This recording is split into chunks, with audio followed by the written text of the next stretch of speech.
I finally realized that there was no reason that I couldn't do those jobs when I was perfectly capable of doing things that I wasn't well suited for at all. I mean, if I could do jobs I shouldn't be doing, then why couldn't I do a job that I should be doing? You know? Yeah. I mean, it didn't make why I was working with that logical disconnect, I don't know. But and I remember asking you the question, so what do you need to do to feel comfortable going towards that? Yeah.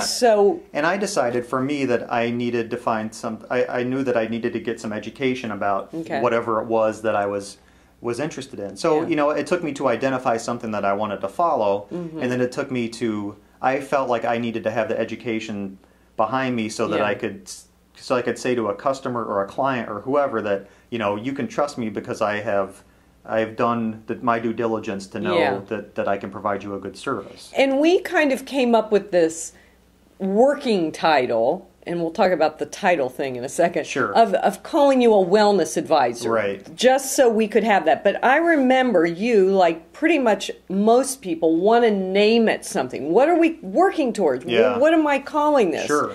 And how did you deal with that?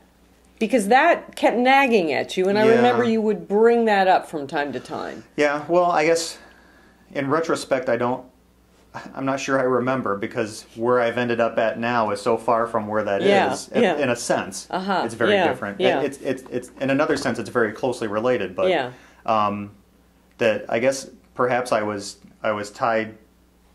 I guess I must have had a need to be tied to something, which in retrospect really isn't that important. Well, you came to realize that, though.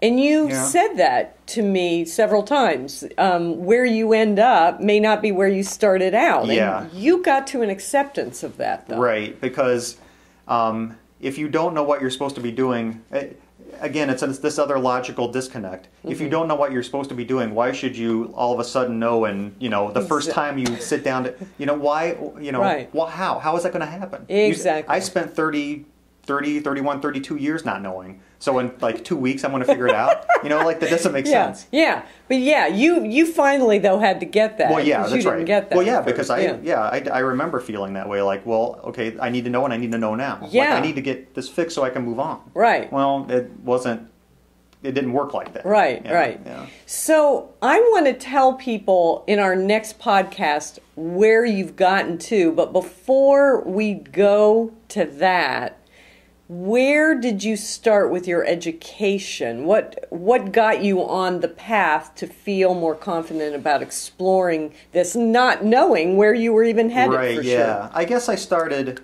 I went around to the different colleges in the area, and I identified careers that I thought I would like, and I went to talk to the department heads in those departments, and I said, well, what was it that you were exploring? Who did you talk to? Or? I think I talked to somebody in an exercise physiology. Right. I talked to somebody in culinary school. I talked to somebody in nutrition.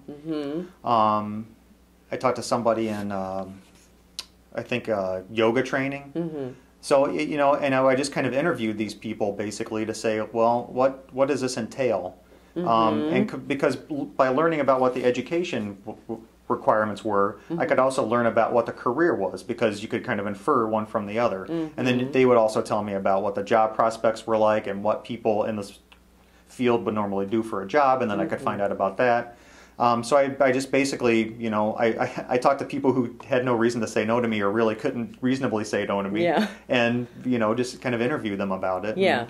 But then you signed up for a class, chemistry or something? Is that what it was? What I did is I identified a set of, I identified specifically anatomy and physiology. Yeah, and that's right.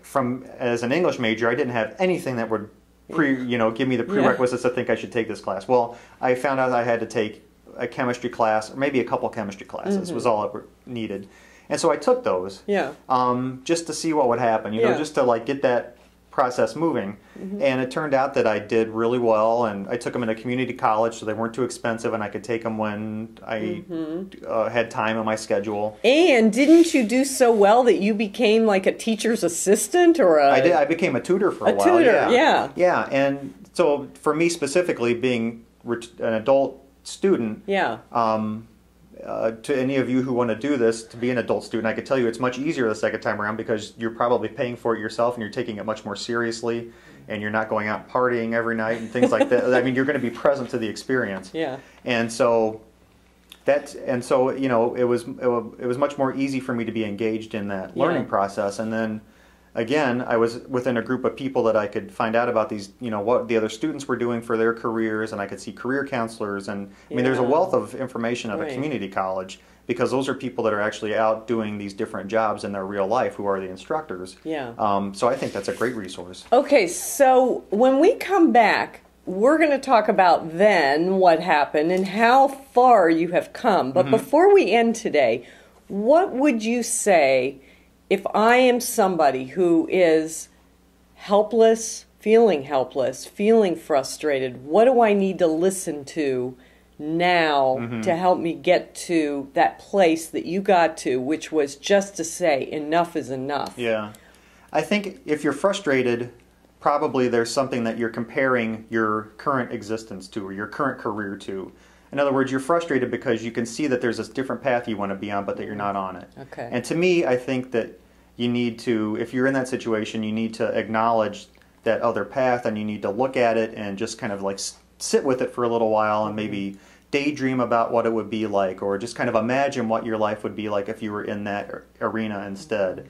And just try to honor that feeling, because it probably has some meaning, you know, it has some significance to you. There's a reason that you feel that, you know. Great. Wonderful. Yeah, thank you so much for that. All right, when we come back, we'll talk more.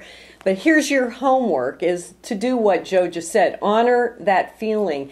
And do not insist on knowing exactly how it's going to turn out, because that is part of the process. So that's your homework.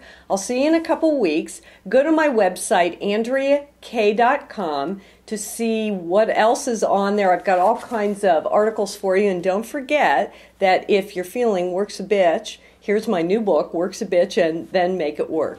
So I'll see you in a couple weeks. And don't forget, do your homework. Thanks for watching.